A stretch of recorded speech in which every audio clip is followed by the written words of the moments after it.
Chapter 21. When I returned to America, I did become associated with some members of the New York group. Also, as he had predicted, I had a good deal of living to do and a great deal to experience on my own. But my questions, even though I did not allow them to come to the surface of my mind, were there, waiting to be answered.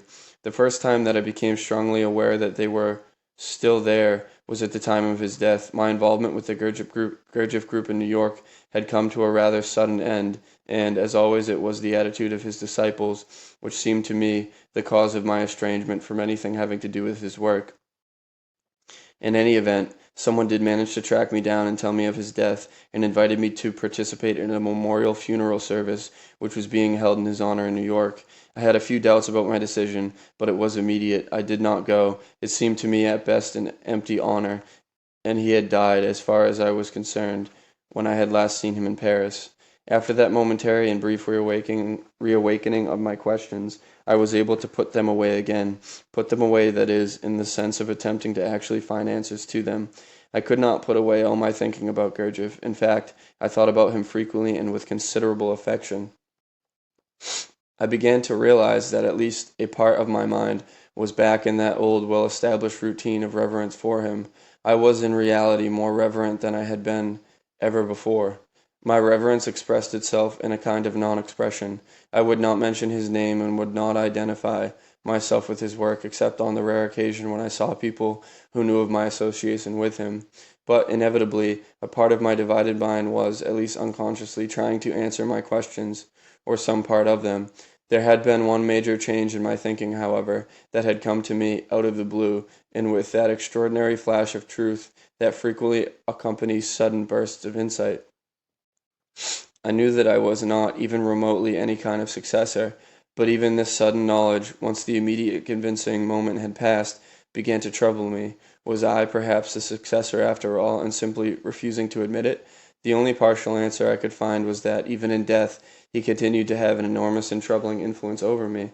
I had learned enough from him about divisiveness, not in any particularly derogatory sense, cleverness and slyness, to find myself wriggling through and around my own doubts and questions. Gradually, however, I began to make a serious attempt to think about him other than in a personal sense, to dilute, as it were, the force of his still powerful magnetism. I began to look at him differently, but the light was still too strong to do other than look at the fringes of the man and his work. I would try to take a quick glance at the man and the priory, the nerve and heart center of his activity, but in that picture he was still too strong, too all-pervading. I decided to work from the outside in.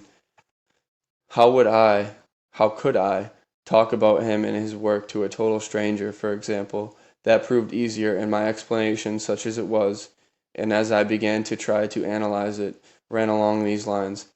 In addition to the Institute and Fontainebleau, there were so-called Gurdjieff groups in London, New York, and Chicago, and perhaps elsewhere. The existence of these groups was, apparently, part of a plan to disseminate his teaching eventually throughout the world.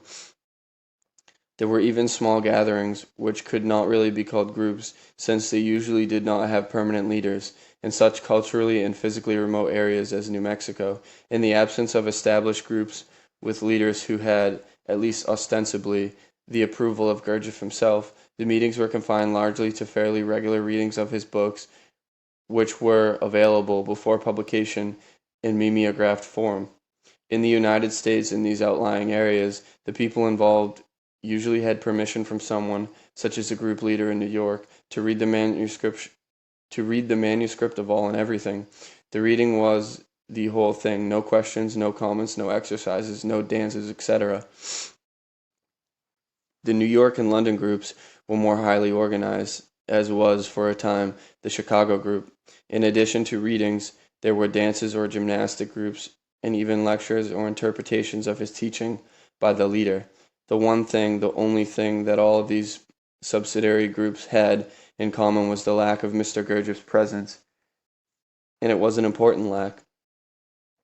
The readings, given the style of his writing, had value of a kind for the simple reason that the average person, no matter how interested he or she might be in the subject, would rarely actually finish his book if they were forced to read it alone. Generally speaking, the book is practically incomprehensible on first reading. It is somehow easier to be puzzled in a group, and in most cases it was only under these circumstances that the whole book would be read. The instructions in the beginning of the book are that it is to be read 3 times, and some of these smaller groups have managed to achieve such a record. The book has an impact that comes only with familiarity. In fact, it begins to have something of the power that is in the man himself. But beyond the further reading, then, of his subsequent books, I do not know what future there is for the readers.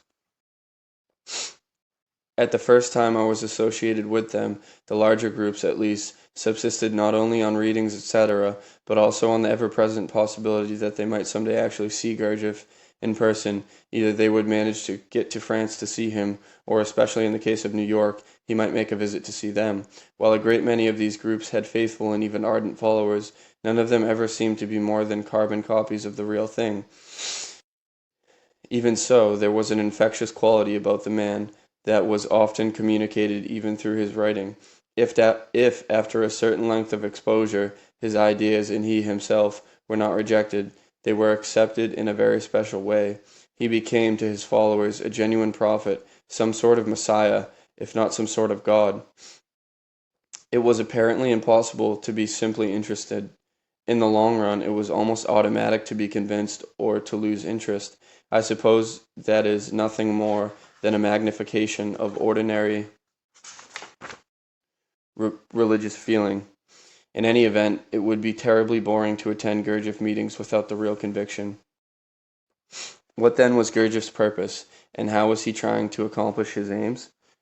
Before either of those questions can be discussed, let alone answered, it is probably necessary to underline the fact that he had no purpose comprehensible to the average, relatively satisfied human being. A prerequisite to any understanding of his aims and an even relative acceptance of his means was dissatisfaction with the status quo in a personal sense, and dissatisfaction with or distrust of the state of civilization as we know it. His avowed aim, as stated in his book All and Everything, is to destroy all contemporary habits, opinion, preconceptions, etc., concerning human existence, such destruction being a necessary condition for the reception and acquisition of totally new concepts about the potentialities of human existence.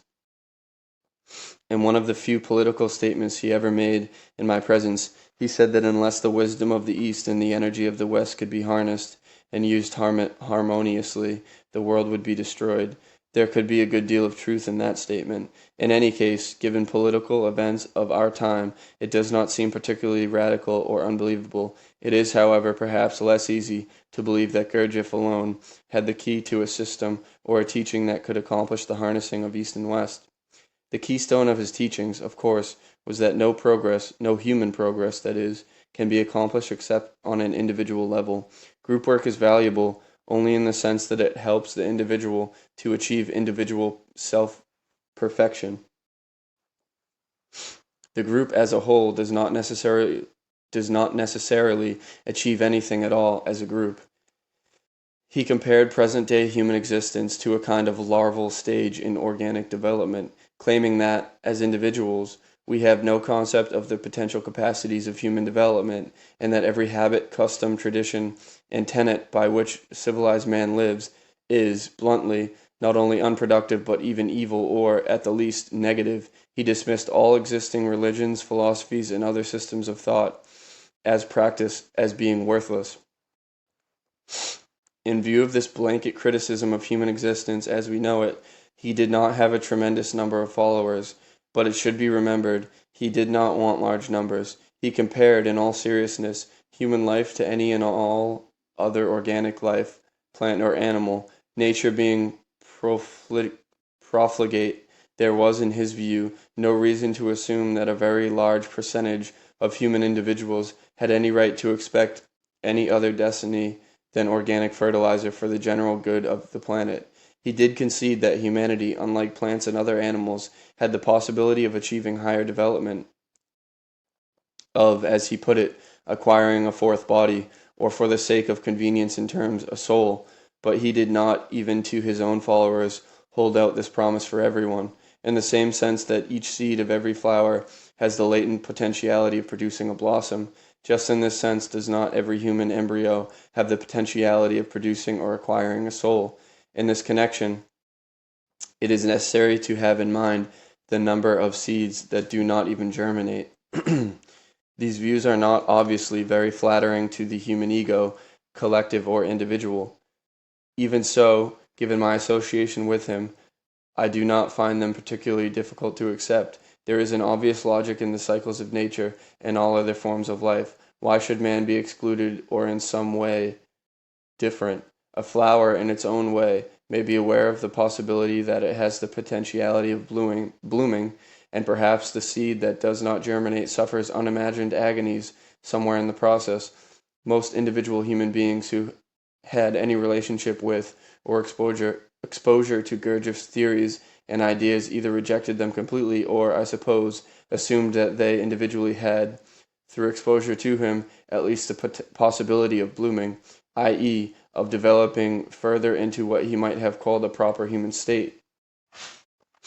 In order to have anything to do with such a system of ideas, it is obviously necessary to believe in these basic concepts and somewhere along the line to accept the view that we have only two choices: the rather general fate of being fodder or fertilizer, or the very slim chance of maturity. I say slim chance advisedly because nature being nature, only a very small percentage of the whole, no matter how much they might desire it, had even the remotest possibility of growth. If this view or estimate of the human condition has been accepted, it was then necessary a sort of process of elimination was built in here to accept that Gurdjieff alone had the method, knew the way to further development or progress. If you have gone this far with him, it becomes difficult to contend that he did not have the key. In other words, it became or becomes essential to believe in him in a total sense. The insidious or compelling aspect is that once exposed to his point of view, it is almost impossible to refute or oppose it effectively.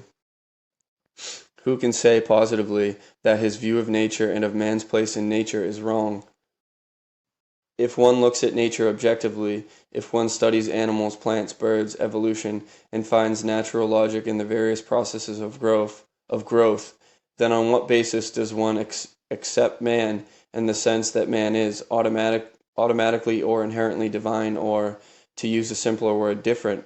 Gurdjieff did not deny man's potential divinity, although he did not use that word. He merely stated that it had to be acquired through conscious effort and what he called intentional suffering, a process that is almost immediately regarded with suspicion by most people. The word suffering, particularly for the Western world, seems to be a word that automatically denotes something that is to be avoided. Suffering, especially intentional suffering, according to Gurdjieff, was not only not to be avoided, but, as the expression implies, to be sought. One of the most compelling arguments on his behalf was an unstated one. He was, obviously, not out to save the world. He did not care whether everyone was interested in what he had to offer. In fact, he said frequently that only a few people could be, underlining the fact that only a very few people could ever develop anyway. It is a great temptation to include oneself among the few. Since my stay at the Gurdjieff school was for about 4 years, beginning at a time when I was 11 years old, I do not think I can be considered as a convinced student. I have no idea whether Gurdjieff considered me, or my brother, or any of the other children, most of whom were there by the accidents of their birth, as students at all. We participated as far as our capabilities would permit in the daily work of the school, but were not students in any other sense. We did not attend readings or listen to lectures on any regular basis. There was simply no rule about it, and no one objected if we happened to be present. But even at my age, I had a fairly good idea of how Gurdjieff introduced conscious effort and intentional suffering in his pupils, or perhaps I should say how they were exposed to it. For the average person, it consisted largely in a preliminary period of joining in reasonably hard manual labor in a group.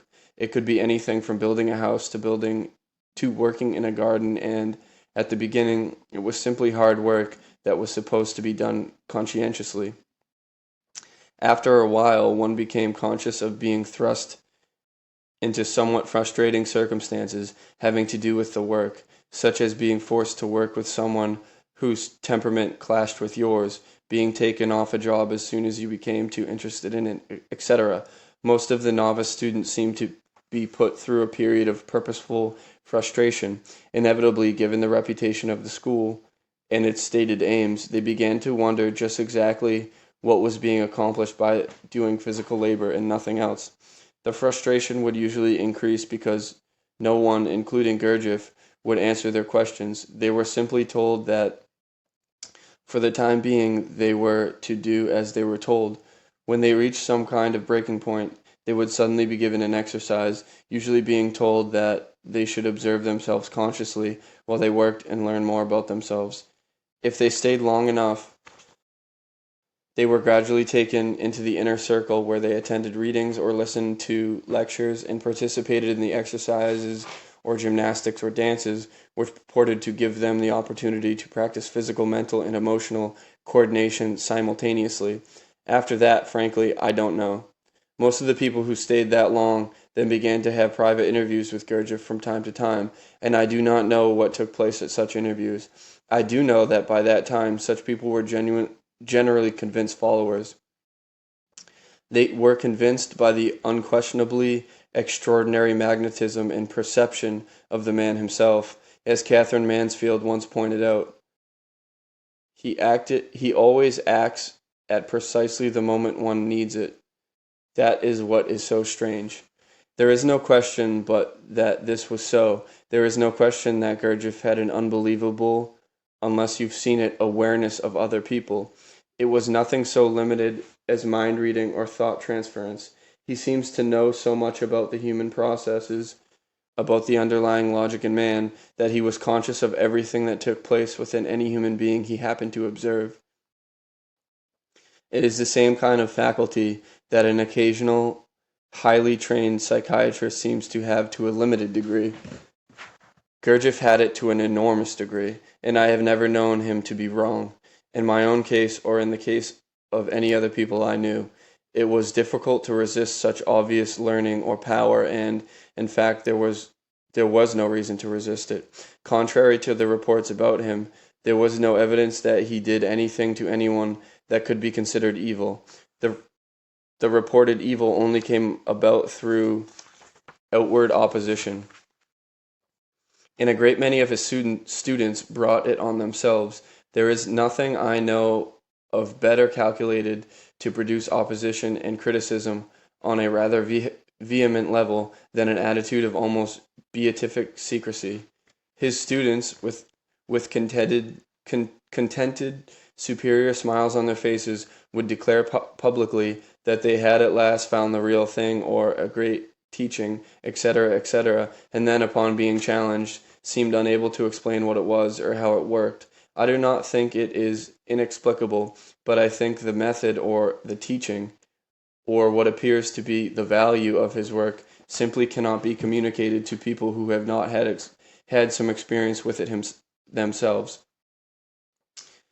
It is primarily a question of values. The people who praise him unqualifiedly make the mistake of forgetting that they did not do so until they had experienced the impact of the man through working with him for some considerable length of time. The emotional experience that most people had with Gurdjieff and his work is not something that can be explained in a logical, convincing manner. He was idolized, believed in and adored, or hated and discredited. None of these attitudes can be considered as valid, nor do they explain him. I think it is probably fair to say that he was a genuine mystic. And what does that mean unless mysticism is of some importance? As to the critics and denunciators of Gurdjieff, and they are too numerous to name in anything except a long bibliography, most of them fell into one or two categories. They considered themselves students, and therefore critics, of any teaching that touched on the occult, or they were disillusioned students of Gurdjieff's methods. Those in the first category seem to me to pounce on him because he did not live up to their conception of orthodoxy. As for the disillusioned and vituperative ex-students, if I found that Christianity, for example, had failed me, I would find it hard to blame it on the Pope or the Bible.